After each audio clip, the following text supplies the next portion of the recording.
Ladies and gentlemen, welcome to Ubidati Family Television. My name is King Kamsi, and I've got the wonderful Chooks with me today.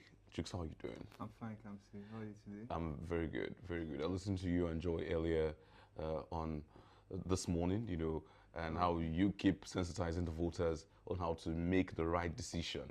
I'm already here. Yes, in 28 days to come. And that's the reason why we are gathered here to always let you know that the future could get brighter and brighter with Mr. Peter Obi. That's a sound that we need to keep, pushing out of proportion and sharing more light to, because there's no other way that the message could be overemphasized, because a better Nigeria and a possible Nigeria is a Nigeria where we get everything in fairness for yourself and myself and every other person out there. Okay, so this morning we'll be discussing inclusiveness in government, a tool to promote democracy.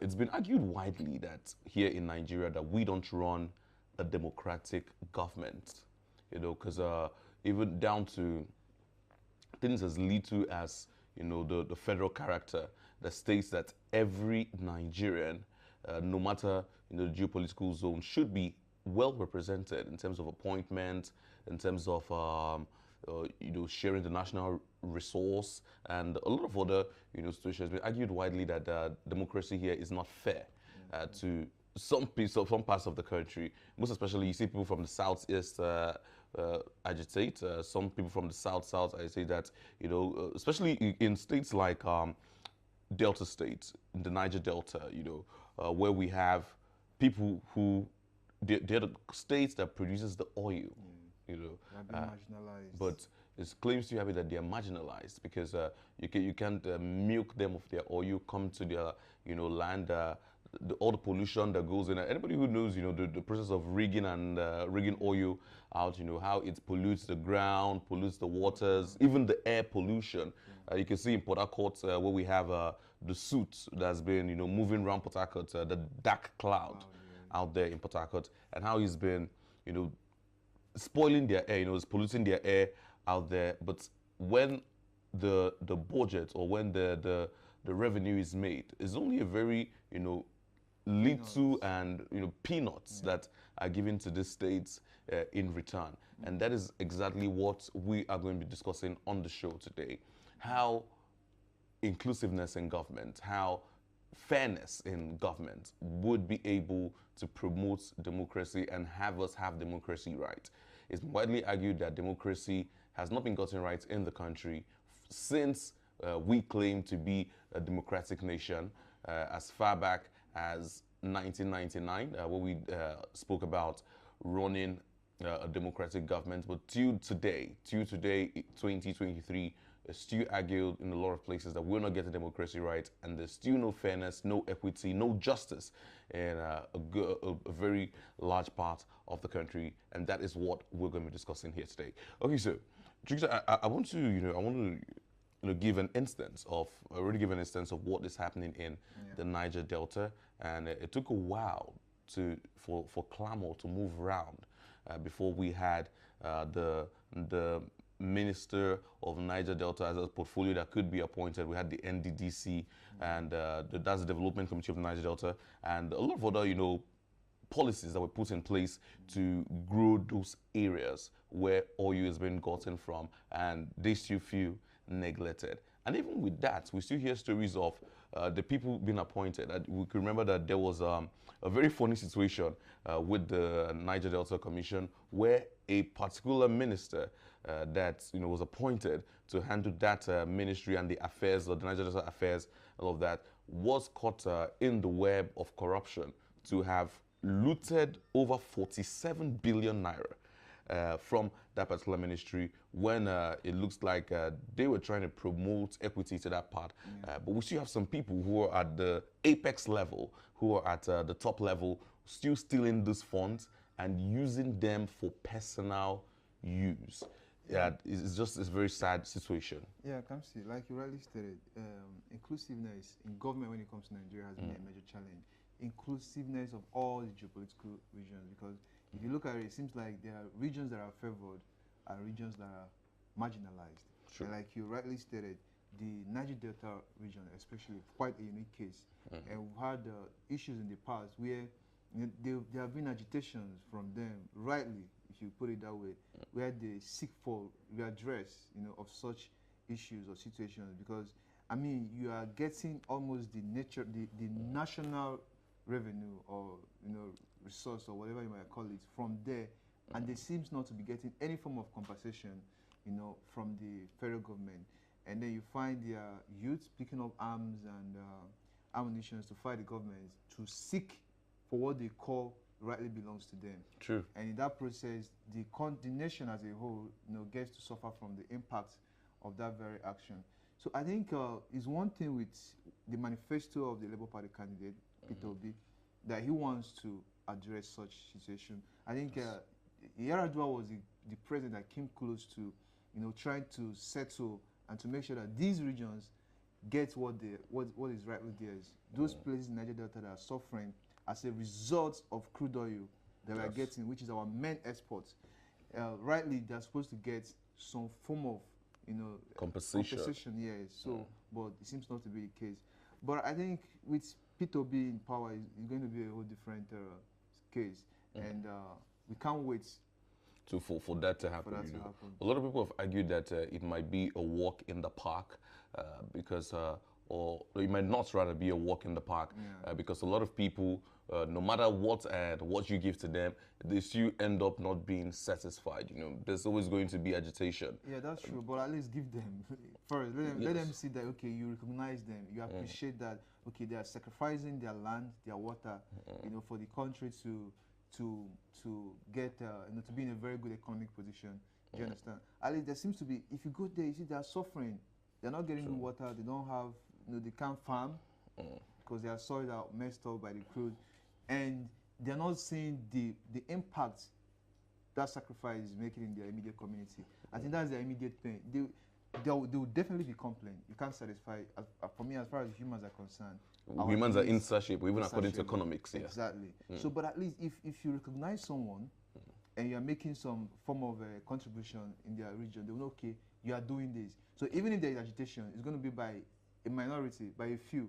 Majority will be like, no, I think there has been an improvement, there has been an implementation of, what should be done. But when there seems to be total neglect, there is where you have a problem.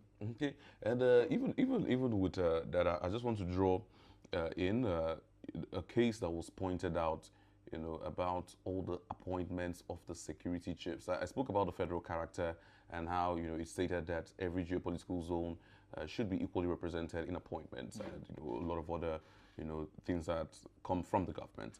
But we've seen cases where people complain that all the security chiefs come from a particular part of the country. Yeah, from the north, let's call it what it is. Yeah, from the north, and it's been a constant complaint with people from the south claiming that they have been marginalized in terms of appointment. And how can you have a country with this wonderful diversity, with all of the people that are in government, with all of the people that are here in Nigeria, with all the people and their equal representations to the internally generated revenue of the country, and a lot of other wonderful things that they spice up into the country. And when you want to do an appointment for security, which is paramount, which is one of the top faces or one of the top situations in government, and you take everything to a particular part of the country. And there's been concerns. There's been constant argument about this.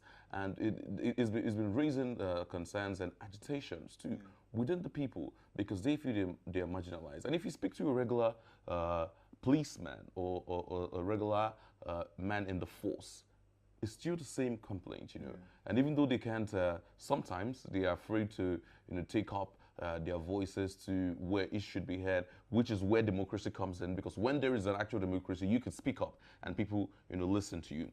But in cases like that, you see them being afraid to speak up about it because they are marginalized and they know it, but still they don't want to speak up because they are afraid of what might be the resultant effect of them speaking up about that situation. Very right, Kamsi. I think I want to say something. I don't know how this might be perceived, but I think it's the fact. If you look at our country in the past, there seems to be this tribal, you know, I'll call it imbalance when it comes to political appointments and allocation and everything.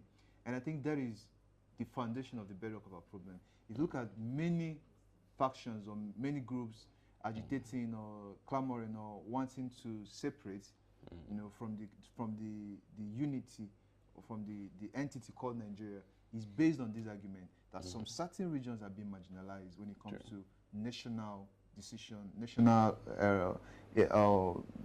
I don't know how to put it. I'm trying to find the right word here to explain it. But we understand why it is so, and I think the reason is because in the past we've had leaders that are tribal based when it comes to their mindset.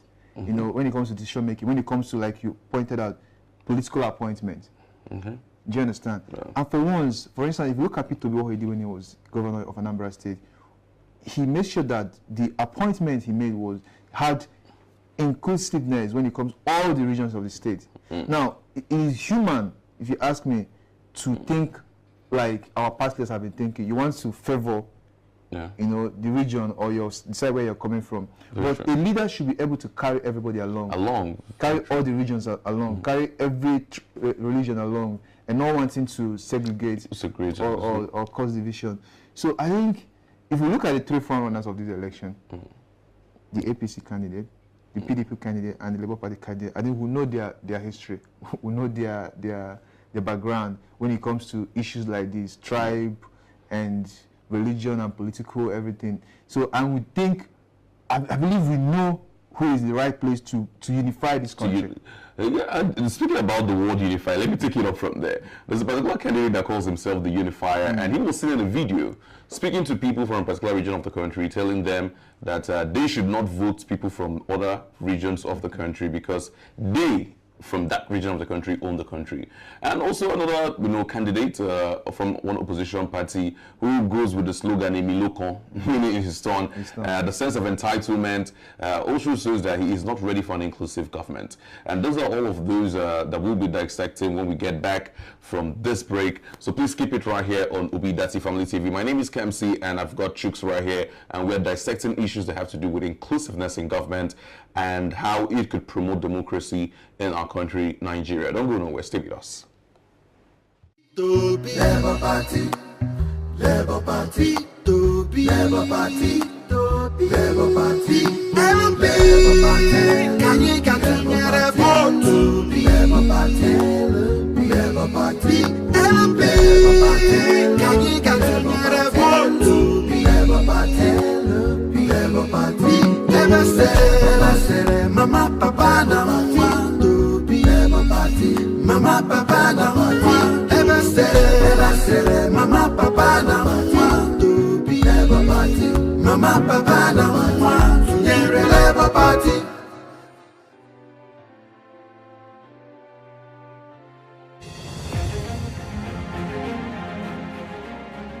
Mr. Peter Obi's administration built from scratch Chukwuemeka Odumegwu University Teaching Hospital with 25 building structures. His government funded transformation of massive infrastructural development, accreditation of 12 health institutions and 2 hospitals, and also built 10 maternal and childcare centers across the state. He is the first governor to purchase medical equipment worth over 135 million naira and 50 ambulances for the health sector in Anambra State, which remain functional till today. He built and equipped Dr. Jonwilo Heart Center in St. Joseph Hospital, Adazinnuku, where heart operations are performed. Anambra State is the first state in Nigeria to distribute more than 30,000 computers to secondary schools. Mr. Peter Obi distributed about 700 buses to secondary schools in Anambra State and built 200 primary school blocks. He donated the sum of 300 million naira to Anglican churches and 440 million naira to Roman Catholic churches to rehabilitate their missionary schools. During his tenure, he gave 1 million naira each to more than 160 first-class graduates. To promote the reading culture in the state, he went ahead to build a well-equipped library known as Prof. Kennedy DK Library, Awka. He also rehabilitated the Divisional Library in Onitsha and gave 500,000 naira to each secondary school in the state to provide library materials. This boosted the student performance from the 26th position in Nigeria to the first position. The security improvement was exceptional as he provided security vehicles to 177 communities in the state. He cleared pension and gratuity owed since 1990 to the tune of about 37 billion naira and also paid monthly stipends to the elderly in the state. Mr. P. built the first secretariat complex in Anambra State to house the various Anambra State government ministries that were scattered all over the state. His good governance attracted the second largest brewery in the world, known as Sab Miller, to build their first greenfield facility in the state. He was recognized by the Millennium Development Goals (MDG) as the best governor in the implementation of their programs in Nigeria. P. constructed 2 bridges across the popular Agulu Lake in Anyocha local government area of Anambra State at the cost of 2 billion naira. He funded Agulu Lake Hotel Project, Golden Tulip, and reconstruction of Opaiweka bridges at the axis of Enugu-Onitsha Expressway with 6 lanes. P. constructed 800 km of road network between rural and urban areas. Some of the roads include Ibariam Internal Road, Ekulobia Ezinifite Road, Niger Drive Onitsha, Ifite Dunu Road, construction of Zik Avenue and Mpo Flyover, 30 verifiable bridges, Ezu Ebenebe Bridge, Oka North, Isu Anyocha Bridge, Opaka River Bridge, pedestrian bridge at permanent site Unizik Junction, Oka. He created industrial parks as catalysts for industrialization. He constructed and commissioned the Governor's Lodge at Annex Onitsha, FMR Customary Court of Appeal Complex, High Court buildings at Nnewi and Ogidi, Judges' Quarters at Onitsha. His visionary leadership brought unprecedented transformation to the local government in Anambra State. He made provision for 1.2 billion naira credit facilities to farmers in the state and cleared a 20 million naira debt owed banks as a result of the 2012 flood devastation. P2B's administration purchased 90 buses and taxis for Anis Mass Transit Company. He adopted the best practice in waste disposal and provided over 300 million naira worth of waste evacuation trucks. The Debt Management Office rated Anambra as the least indebted state in Nigeria. Mr. P2B handed 75 billion naira to his successor, Mr. Willie Obiano. The credibility and reputation of P2B as a competent visionary leader in public service governance and management of state resources remains undisputable.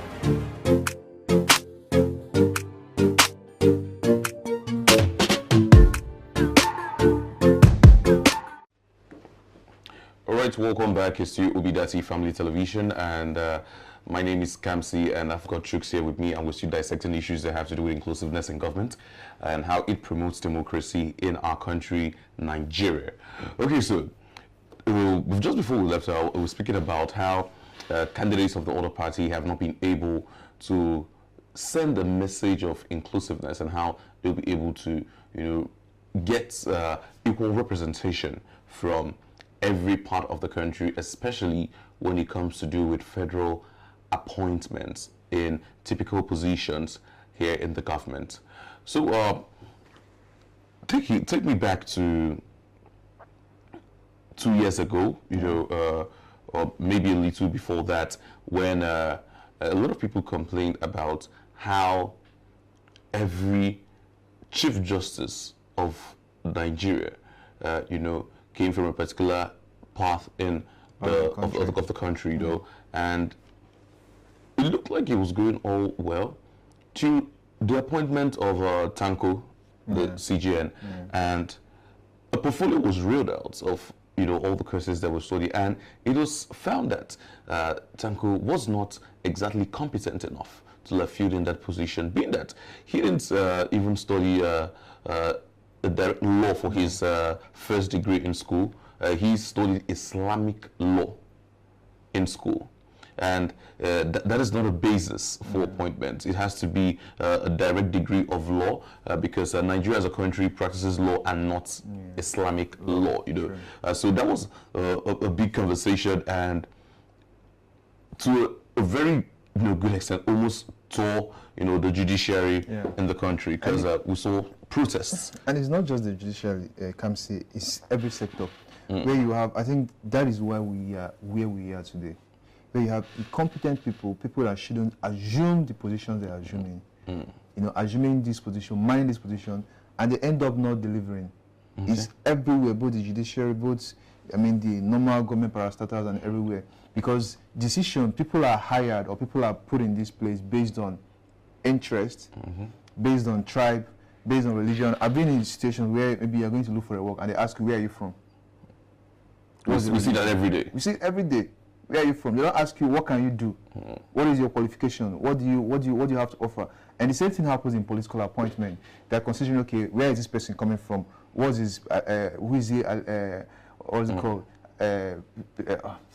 Who is it connected to? In extreme cases, they're getting like, who sent you? Who sent you? Do you understand? Who is it loyal to? That's the word I'm looking for. Do you understand? So these are the factors they consider why making political appointment, why choosing ministers, why choosing commissioners, why choosing people to head various departments. And they get there and they don't do anything because they have people to report to people that place them there because of interest. Not just that, most times they are not qualified. We've had a situation where someone manning, I don't want to call name, but someone that was a very crucial sector in this country, doesn't have anything, didn't study anything related to it, and made a mess of that sector. Even in sports, we had people managing the sports sector of this country that never had anything to do with sports. But because of politics and everything, they come in there and, of course, the impact will be there. You won't get results. Because if you don't have qualifications to discharge or to perform in a particular position, there's no way you can do that. You can do that properly. And it's been an argument from time to time how a lot of people in Nigeria, when it comes to the federal appointments, there's a lot that needs to be considered before putting somebody in a particular position. We've seen cases where someone whose first degree and every other degree falls in English language happens to be managing a ministry of works that obviously has to do with construction. And when you have no idea of construction, that should be given to someone that studied engineering, civil engineering, mechanical.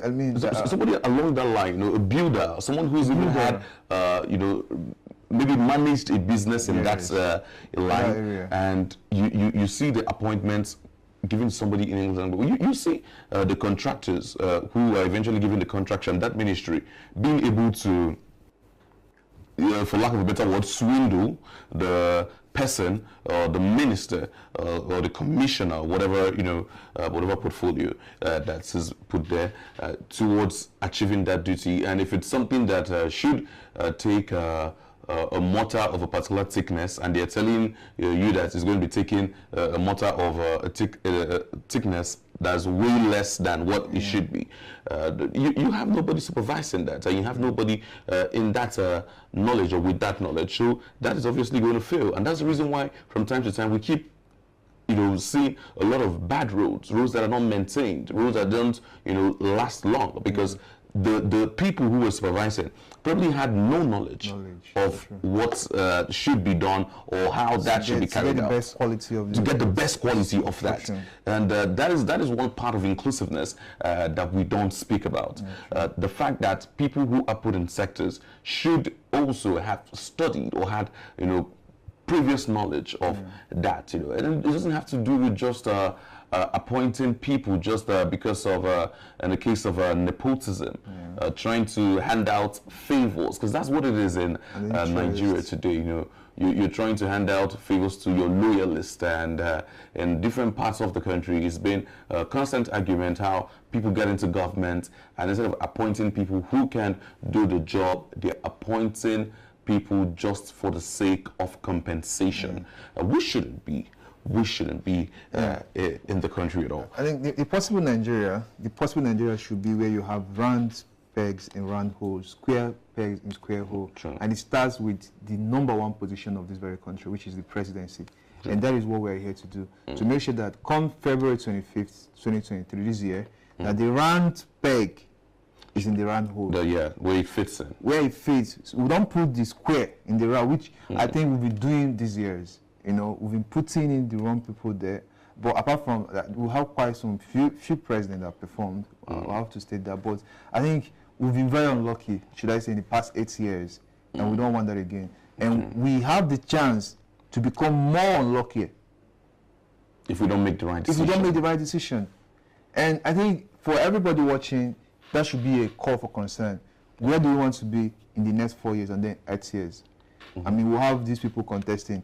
Out of these three, the decision should not be based on tribe. It should not be based on religion. It should be based on what we're saying now, the inclusiveness of Nigeria, unifying this country, someone that will project Nigeria as a country, as an entity forward, put us on the map. I mean, Kamsi, do you know Nigeria is supposed to be one of the most blessed countries in the world? Very sure. It's supposed to be like Dubai. Nigeria discovered oil almost the same time Dubai discovered oil. Look at Dubai today. Even way before.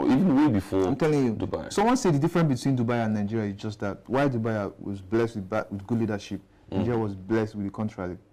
You know, That's a little different. Besides just, looking at the fact that they have good leaders, they're also thinkers. Of course. They're thinkers there, who saw saw the future ahead of time, saw what they wanted to develop, thinking futuristically. Yeah. When the oil is gone, because they have oil, so Yes. so they know at the point this oil will no longer be there. Yeah. Do you understand? So when the oil is gone, how do we sustain this country? And they talk about tourism. Today, Dubai is #1 tourist country in the world. So even if they don't have oil anymore, they have tourists to fall back. Dubai make millions of dollars from tourism every year. Yeah, from people you keep visiting, and every person wants to holiday, visit, of course.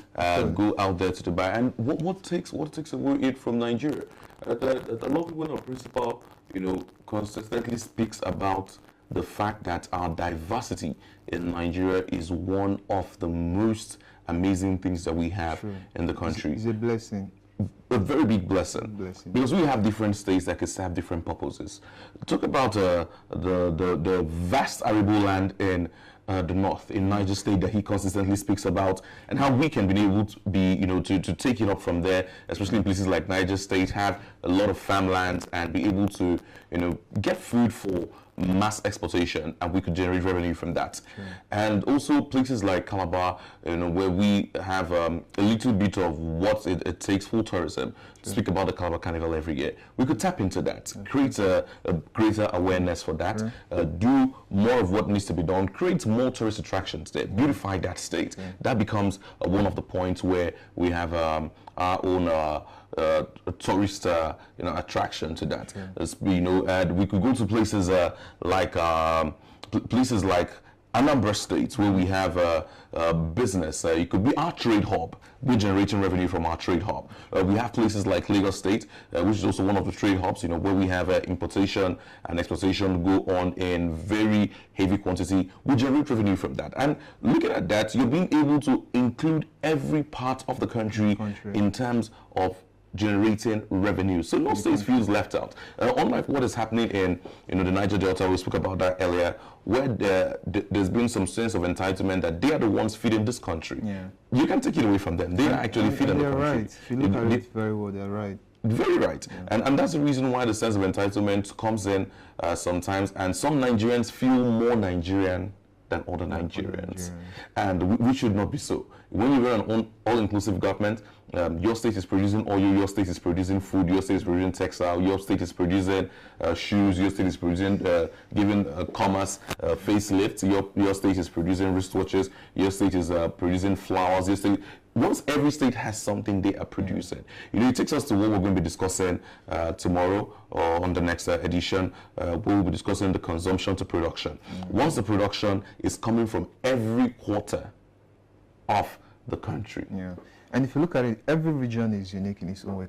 You have the north, the south, the east. They have resources that, if being tapped into, will amass to very great wealth for this country.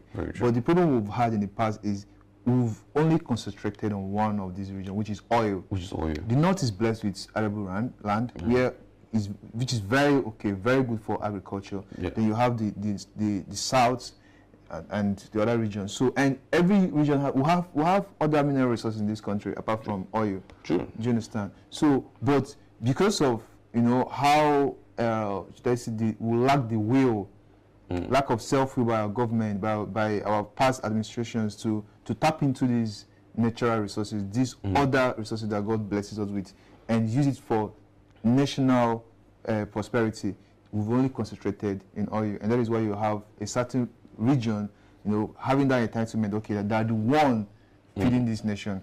So I think, and if you've listened, like we all know, we've listened to all these candidates talk about their agenda, what they want to do for this country. I think it's only Peter Obi so far that has stated how he wants to harness. Because I watched a video where he was talking about all these other things, mineral resources that we have, and how we can use it for national prosperity. A lot of times, it's been in the news how lots and lots of politicians have been trying to keep people in the box, so they are not enlightened about what this country is made up of. That's what I call weaponizing poverty and also lack of information. Yes. A lot of people don't know that in Zamfara, we mine gold, and we have gold in Zamfara. And Zamfara, according to statistics, has more gold than even Ghana, that's called the Gold Coast. And there in Zamfara, till today, there is no remittance from Zamfara. Zamfara is one of the lowest when it comes to remittance to the government. But there has been lots and lots of illegal mining sites in Zamfara where we have different internationals come there, mine pay directly to the pockets of politicians, and they ride on the ignorance of people, enriching themselves and making the people suffer, weaponizing poverty, like you said, making people suffer. And when they come every 4 years to bring a meager 1,000 naira, people are rushing to vote for them because they've weaponized poverty.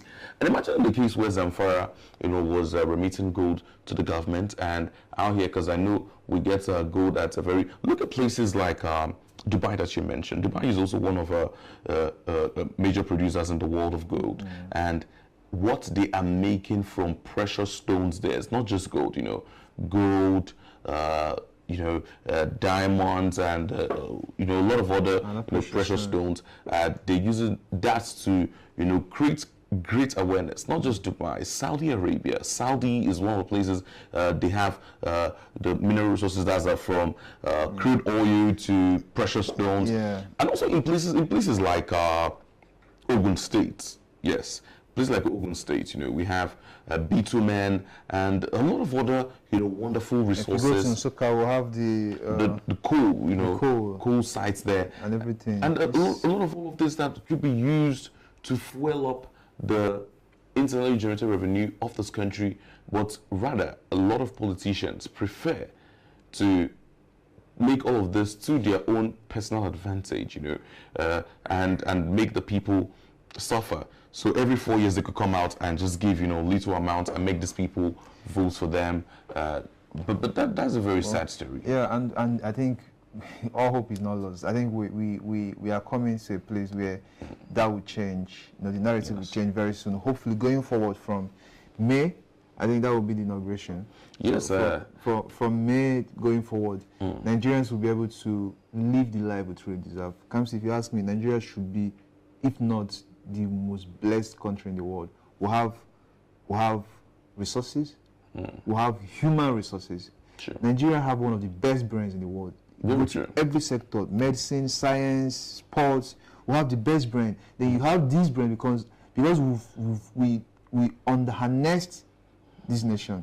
These brains are outside, different countries, working and are being recognized and are being celebrated. But have you ever think or hold on to imagine what would have happened if this country was the way it was supposed to be, was the way God wanted it to be? And we'll have all these people in this country. We'll have the guy that discovered the fastest computer. We'll have all these doctors that are doing great things in other foreign countries, in this country, making the same contribution they're making. I mean, people will be coming to this country to come and learn, to come and study, to come and...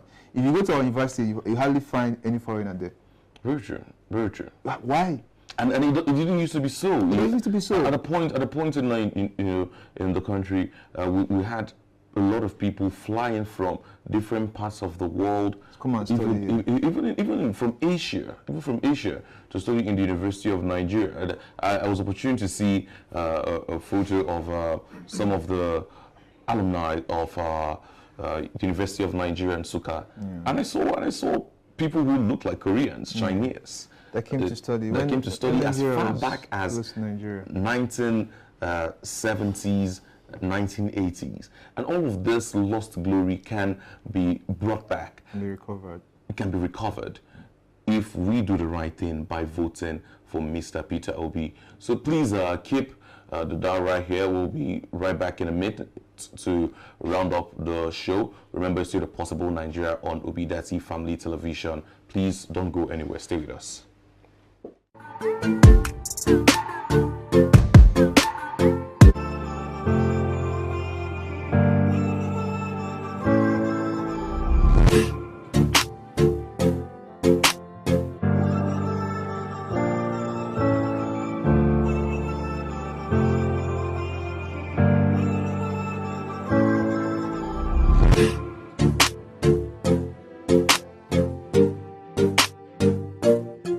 Be that they vote for, they'll go vote for another person.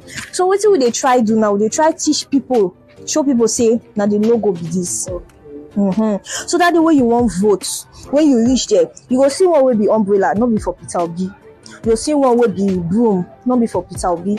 Now this one will Papa, Mama, Pikin, Day, and that will be Peter Obi. So when you want vote, you come press that ink they'll put for your hand.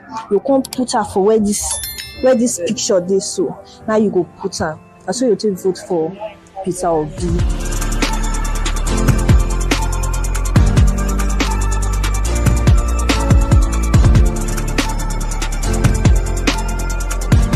So if you see Labour Party logo now, you know what you are I don't know because of this. And the logo from ballot picture of family. So on the day of the election, you put your hand for where that picture, you make it not process another person.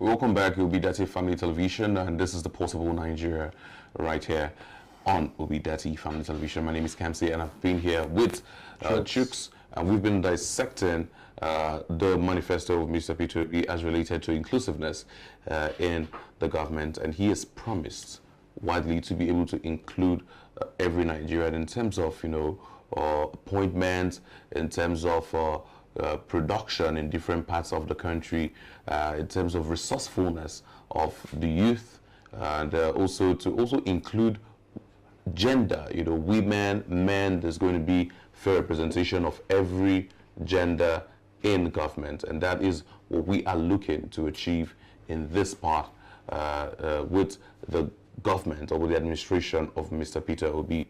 So from myself and Chooks was just saying that you should please go out there and get your permanent voters card on Sunday. Yes, Sunday happens to be the last day, as according to INEC. That's the 29th for getting PVCs, and there's still a lot of uncollected PVCs out there in different parts of the country. So please, if you're one of those people who is yet to get your permanent voters card, please endeavor to go get it. There's still time to get it. Yes, and if you've already gotten yours, kudos to you. You're one of the advocates for a better Nigeria, and we expect that you take out this time to talk to more people and sensitize more people around you on how to vote for Mr. Peter Obi. And if you are one of those already sensitizing people and doing the good work for Mr. Peter Obi, we want to speak with you. We want to talk with you. We want to hear from you, how you're doing it, where you're doing it, and in what manner you're doing it. So all you need to do is just to reach out to us on any of our social media platforms. Obidati Family Television, or you could send us a message on WhatsApp so we can have a conversation with you right here from the studio and let people know what you've been doing for the obedient movement. And also our principal, Mr. Peter Obi, would love to hear from you, and definitely he's going to be watching to see you speak about what you're doing for him and in different parts of the country. And also definitely he's going to reach out to you. Remember, our WhatsApp number is 0818-557-8888. That's our WhatsApp number. So you could just send a WhatsApp message and we'll be able to take it up from there and bring you on so you can speak with Nigerians. So, Chooks. Yeah, I think that's about it. It's been a rise. I mean, talking about the Nigeria we could have, which we would have, you know, hopefully from May going forward. So we can't wait. And everything we are doing here is to encourage the viewers to make sure that, you know, they make the right decision, not based on tribe, not based on religion, but based on competence. And I mean, between the front runners, we all know who is competent to take this country forward. So I think next time, tomorrow, definitely we'll be here to dissect more issues. Please make sure you keep watching Obidati Family Television. If you've not subscribed, please subscribe. Follow us on all social media platforms. This is where you get all of the updates on what is happening from the obedient movement and different parts of the country. We are trusted, and definitely, you know, like our principal will always say, a better Nigeria begins with you. True. Definitely. So please keep it all right here, and we'll be back at the stroke of 10 with Obidati updates. So please don't go anywhere. Thank you so much for sticking around.